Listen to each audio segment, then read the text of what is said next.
guys. How you doing?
Thank you guys.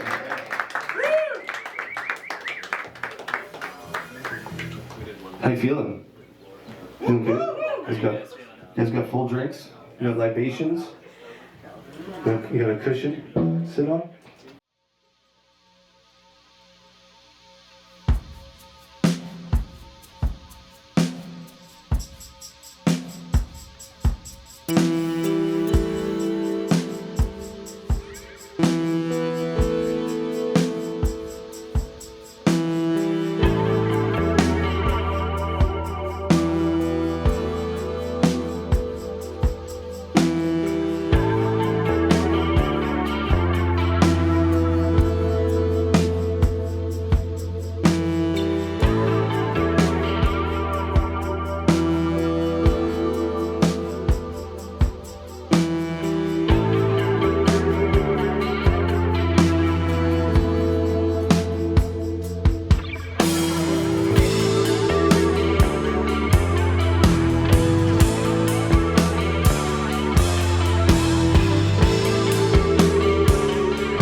Nothing's gonna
They're nice.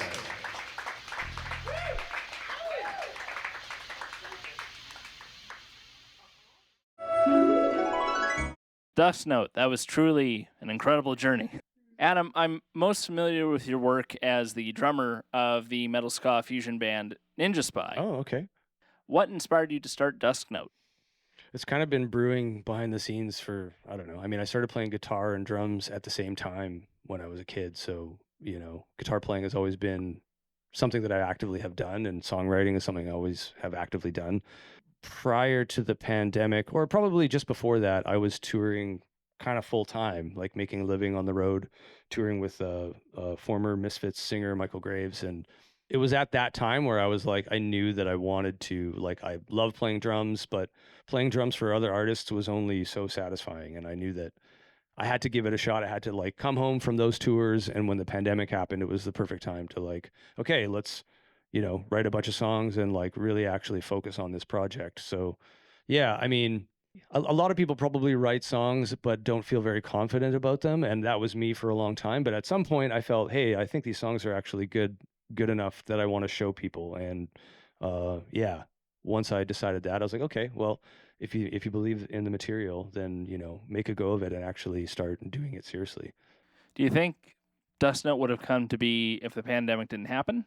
Absolutely. Yeah. It was just kind of timing. Like, I touring, a lot of people, it's like, oh, I want to tour full time. And it's like, it's great, but I think, do it for 2 years and then get back to me kind of thing. You know what I mean? So, you sacrifice a lot when you go on the road, and the pandemic, I had already sort of decided in my mind that I wanted to do it. And it was just kind of like, it was just, the timing was great. But at some point I probably would have, set aside some other things to make room for it. Dusknote is actually the second name for this project. What made you decide to move on from Thorwind? Yeah, Thorwind was the name of the property that my grandparents owned in the Cusp. And when I first started writing and releasing material, it was pretty folky. I started to have different influences and a different vision for the project in terms of genre, and I thought a different name. Like Thorwind kind of sounds like a metal band, 80s metal band, right? Which is kind of badass. But it is badass, but it's not your sound. Not the fit. How's your falsetto? It's been better. It's functional. I don't know. Connor's got great falsetto, so I'm probably going to be leaning on him for some more high stuff. I do have a question quickly. You do have a complex sound, very je ne sais quoi. The one band I always think of when I listen to you is Sting. Did you know that Sting did the music for The Emperor's New Groove? I did not. Yeah. I did not. I have to go revisit that with some fresh ears. And with that question, what Disney movie would you guys do given the opportunity? I think, I don't know, like I have a soft spot for Aladdin. That was kind of like, the Robin Williams. I watched Aladdin every day of my life 3 times. It kind of gets heavy, he's got such a heavy, like dark humor at times. I could feel you doing it. And just like the desert song that Sting does, you do one like that, or it'd be like, lay, Aladdin, or something like that. Okay. Back to you, James. Dusknote is described as a collection of musical elixirs, a melting pot of sound. What would you say, though, is the one band or artist that has the most influence on your songwriting?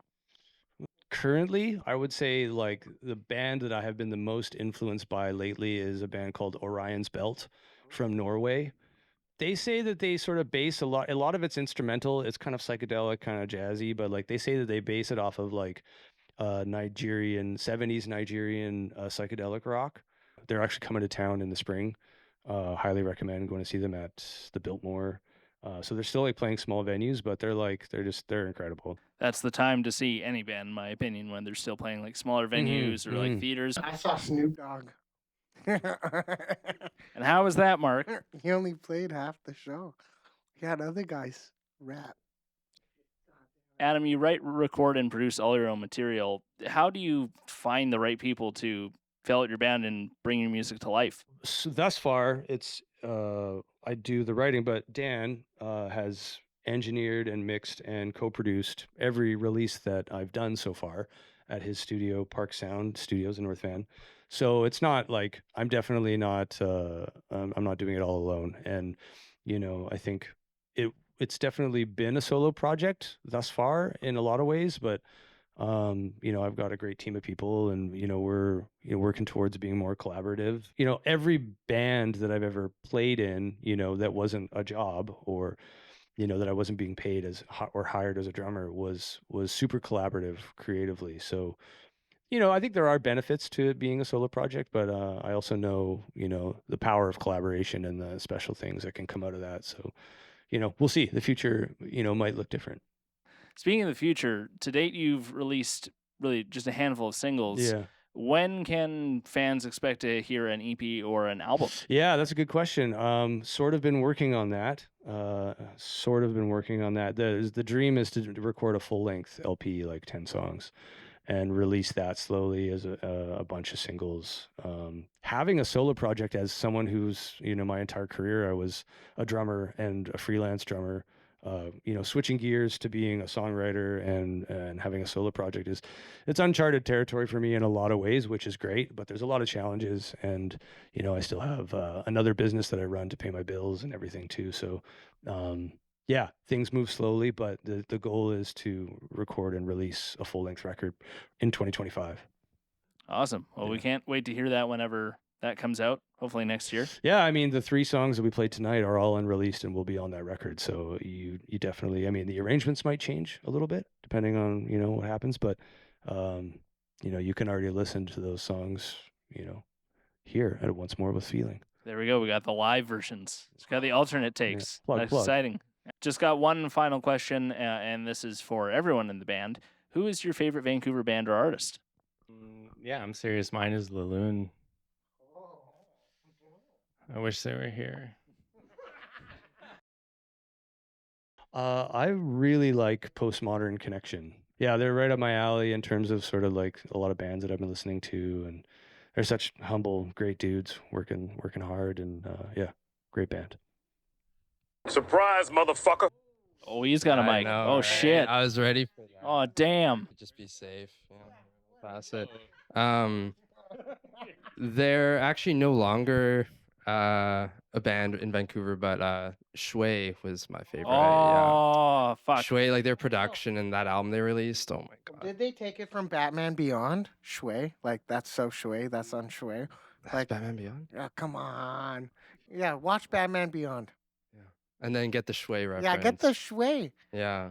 Yeah, and the Apocalypse. Lilix and the Lilix Apocalypse. and Apocalypse. Yeah. Yeah. Say he's playing that band. Yeah. I think I gotta say Winona Forever. I think they're Oh, they've yeah. been killing it. I think they did a session here. They did a They What's Wrong with did. Feeling. Available now on YouTube. You can check it out. Link will be right here. I'm just Thanks again. Shut up. Thanks again, Dusknote. This was really amazing. Looking forward to hearing new music from you whenever it comes out. Thank you so much for having us. Yeah, appreciate it. All right, cut.